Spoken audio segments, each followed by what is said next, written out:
As a beginner student of English, one of the first tenses that you've undoubtedly learned is the simple present tense. This is the tense that we use to describe an action or an event that is regular, that is a routine, or that is a habit. We also use the simple present to talk about a fact. And as you learn to conjugate the simple present tense, you realize that it's actually an easy tense to conjugate. All you need is to know the base form of the verb. So the verb is, for example, the infinitive part of the verb is with the to. So for example, to run. The base form is simply the verb without the to, run. And how do you conjugate the simple present? Well, if you go according to pronouns or subjects with the verb run, you would say, I run, you run, we run, they run. Easy, isn't it? It's very easy. But have you noticed that I've left out the third person singular? I've left out the he, she, it, or when you have one other person that is external to the speaker or the listener, like for example, Christine, Mark, the dog, the chair. That is the third person singular. And there's the catch. The third person singular, simple present, takes an S at the end of the word. So for example, he runs to work every day. She plays the guitar. Nancy likes to play the piano. The cat eats very early every morning. So do you hear the S sound? That's the S that we need to put at the end of the verb when we're using the third person singular. And this is the only subject, the only pronoun that takes an S. For all the others, there's no S. However, it does get a little bit more complicated. And it gets complicated because when verbs end with certain letters, that S changes or becomes ES. And this is in the spelling of the verb and in its pronunciation. So any verb that ends with S, SH, which is a sh sound, CH, which is a ch sound, X, which is a x sound, Z, the Z sound. Any words that end with those sounds need to have ES at the end. And let's not also forget that verbs which end in O will also take an ES. So let's look at a few examples. We'll start with O. So a word that ends with O is go. So I go to the store every day, but she goes to the store every day. ES. An example with S. When you're driving on the highway, there's a slow car in front of you. What do? You pass the car. You overtake. You pass the car. So I usually pass slow cars on the highway. However, third person singular, you could say that Jamie always passes. Slow cars on the highway.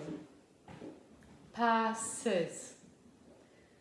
An example with sh, as in sh, could be the word finish. For example, we usually finish our work on time, but he never finishes his work on time. Finishes. An example with ch, catch, as in catch the ball. I never catch the ball, but Tom is very good at sports and he always catches the ball. Catches the ball. Now we're going to have an example with the word fix. Finishes with an X sound. When my car breaks down, I never fix it because I really don't know how to fix it. But my husband, third person singular, my husband always fixes the car. How about a word that ends with Z? An example here could be the sound that a bee makes. A bee buzzes. When a bee is buzzing, you can hear that sound. So you can say, the bee buzzes around the yard every afternoon. The bee buzzes. So here we have some examples of using es in the third person singular for specific word endings. Now there's one more thing about the third person singular. Verbs that end in y are also a little bit complicated. So let's look at an example of one of these verbs. The verb buy. What you do when you go shopping, you buy a lot of things. So with a word buy, which is spelled B-U-Y, ending in a Y, you just have to put an S, like with most other verbs. So for example, she always buys too many things. I just put an S for this one. However, the verb study. Study. What happens here is you need to change the spelling of the end of the word. So it's not just that you're adding an S. You're removing the final Y and you're adding I-E-S. As in, she always gets excellent marks because she studies a lot. So you can see, she studies a lot, remove the Y and add I-E-S. Why do we have a difference between these two words ending in Y? Have a look at the way they're spelled. Buy, study. What do you think the rule is?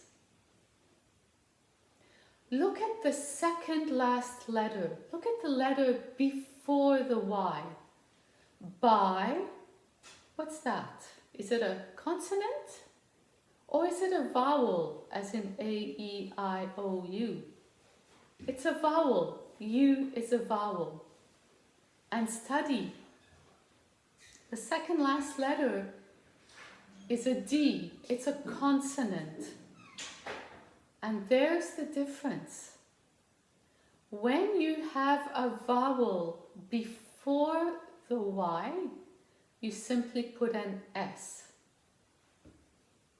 When you have a consonant before the Y, you have to remove the Y and add And that's the rule. Let's try a quick exercise.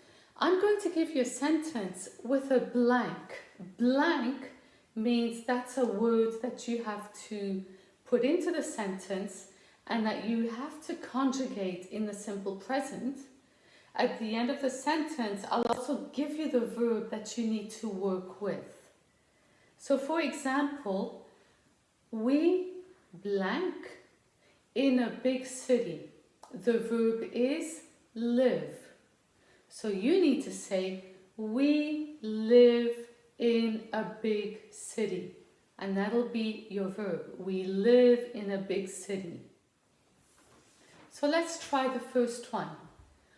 All my children blank hockey. The verb is play. How are you going to conjugate this verb into the sentence? The answer is, all my children play hockey. It's not the third person singular, all my children, it's a third person plural, so no S. Number 2, she blank the guitar. And the verb is play. What are you going to say? You'll say, she plays the guitar. The next one, Melanie blank at the bank. The verb is work. Melanie works at the bank. Melanie, third person singular, takes an S. Next one. You blank too much television. The verb is watch. How are you going to fill this one in? You'll say, you watch too much television. You is the second person, not the third person singular. You don't have to change the verb at all. Number 5, that dog always blank the ball at the dog park. And the verb here is fetch.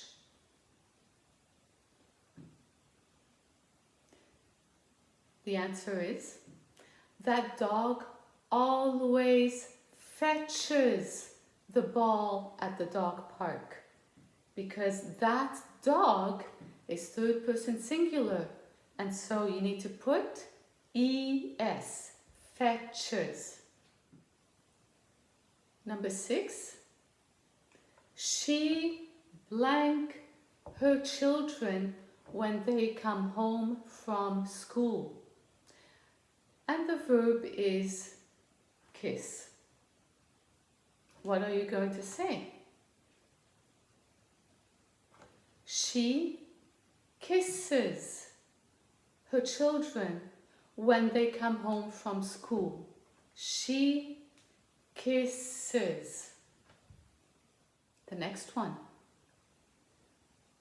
Babies blank a lot. The verb is cry. Babies, it's plural because I've got the S at the end of baby, so that makes it plural, babies. And you're going to say, babies cry a lot. The next one, the little boy blank when he's not allowed to play outside. Your verb is cry. What are you going to say? The little boy cries when he's not allowed to play outside. Cries. She always blank other people around, so we don't like her very much. And your verb is boss. And you need to say, she always bosses other people around. The last one, Coca-Cola, blank, when you crack open the can. And your verb is fizz. You know the sound that Coke makes when you open up a can? Fizz. So what are you going to say? You'll say, Coca-Cola fizzes when you crack open the can. So, how many of these did you get right? Let me know in the comments below. I hope you found this video informative. If you would like to get more content like this, please subscribe and click on the like button. And in the meantime, I wish you a very nice day and I'll see you next time. Bye!